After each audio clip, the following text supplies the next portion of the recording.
Wanita ini adalah seorang pencuri.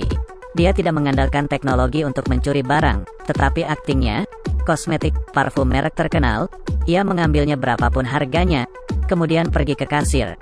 "Saya mau mengembalikan ini." Petugas itu ketakutan. Dengan senyum bertanya di mana struk pembelanjaannya. Tentu saja dia tidak punya. Petugas itu kembali bertanya, "Apakah Anda membawa kartu kredit yang digunakan untuk membelinya?"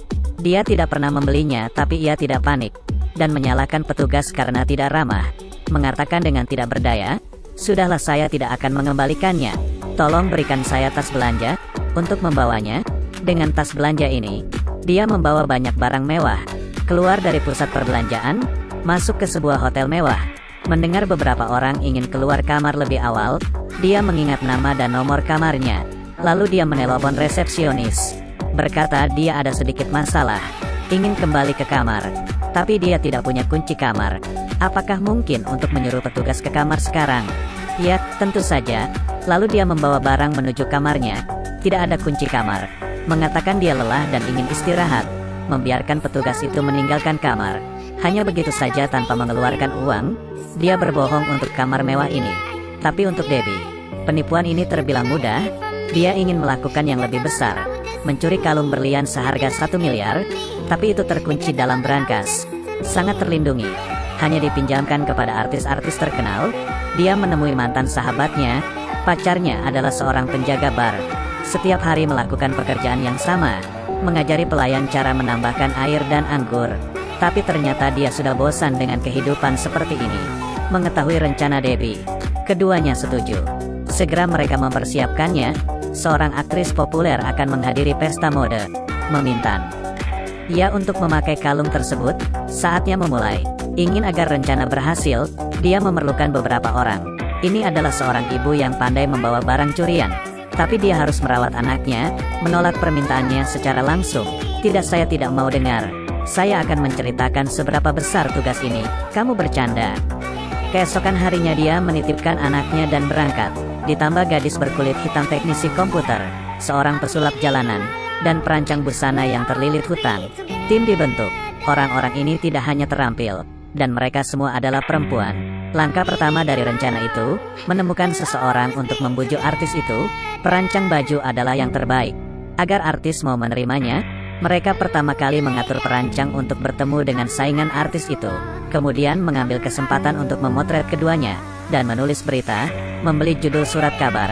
Artis yang melihat berita itu cemburu, tidak sabar untuk bertemu dengan desainernya. "Apapun yang kamu lakukan jangan panik. Jangan pedulikan dia." Sedikit tatap mata, saran dan semangat dari dua wanita. Desainer bahkan tidak memandang artis itu. Dan artis itu langsung memutuskan untuk membuatkan baju untuknya. Desainer itu mulai mencuci otak sang artis. Jika ada kalung berlian itu, dia pasti bisa. Dia percaya. Segera meminta desainer untuk meminjam kalung itu. Semuanya sudah siap, aksi sudah dimulai. Desainer memakai kacamata khusus. Pindai kalung berlian senilai 1 miliar. Kamera ini mencetak kalung palsu yang persis sama. Mereka ingin menggunakan kalung yang palsu ini dan menukarnya dengan yang asli. Tapi kemudian sebuah kecelakaan mengganggu rencana mereka. Merek tersebut memberikan kalung itu kepada binatang wanita tersebut untuk mencobanya. Desainer itu menemukan kalung itu membutuhkan kunci khusus untuk membukanya. Lebih besar dari dia berpura-pura penasaran. Biarkan mereka menunjukkannya lagi. Kemudian gunakan kesempatan ini untuk merekam video. Setelah menonton video tersebut, beberapa jam tersisa di pesta. Pasti sudah terlambat untuk mencuri kuncinya. Pada saat ini, gadis berkulit hitam ini bilang dia kenal seorang pengrajin. Biarkan dia mencobanya. Mereka memutuskan untuk ikut. Mengirim video ke pengrajin. Segera dia menjawab, "Tidak sulit. Bisa dibuat dalam hitungan menit." Benar saja. Semua orang lega. Rencana dapat berjalan normal. Acara dimulai. Bintang wanita itu memperkenalkan desainernya kepada reporter. Tidak lupa memamerkan kalungnya. Semua orang tertarik dengan artis itu. Debbie dan rekannya menggunakan identitas yang berbeda. Masuk ke pesta. Wanita itu sudah lama ikut wawancara untuk menjadi staf di sana. Berhasil mendapatkan detail semua orang. Mengatakan bahwa artis itu alergi terhadap makanan laut. Jadi ia mengatur agar sahabatnya bekerja di dapur belakang. Bertanggung jawab atas hidangan. Menggunakan orang lain. Taruh saus hoisin di atas makanan penutup.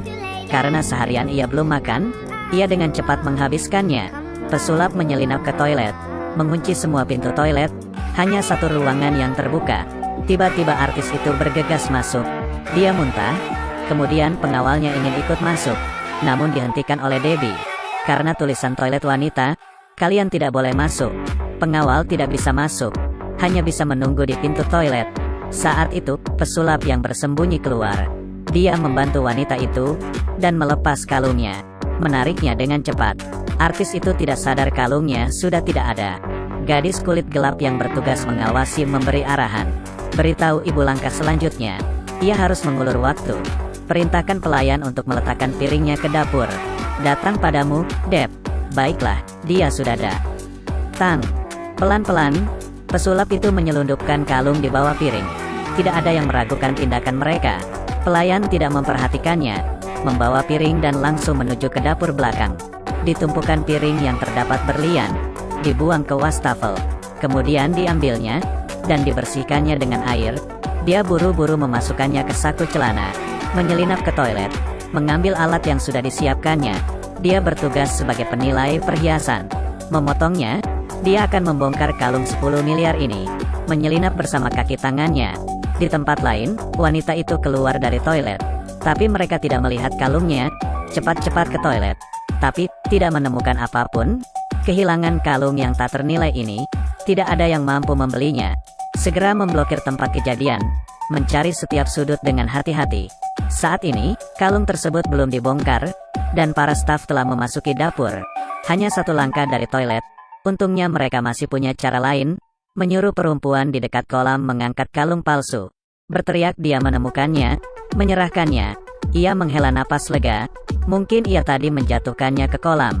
Perhiasan itu berhasil dibelah, dimasukkan ke dalam saku. Semua tim berganti pakaian, menyamar sebagai korban tamu pesta. Pesulap menggunakan statusnya sebagai pelayan, berjalan ke kaki tangan, dan menyerahkan bagiannya. Proses ini berbahaya, ini akan ketahuan jika Anda tidak berhati-hati. Tapi mereka terlihat seperti tidak terjadi apa-apa. Sulit untuk diragukan.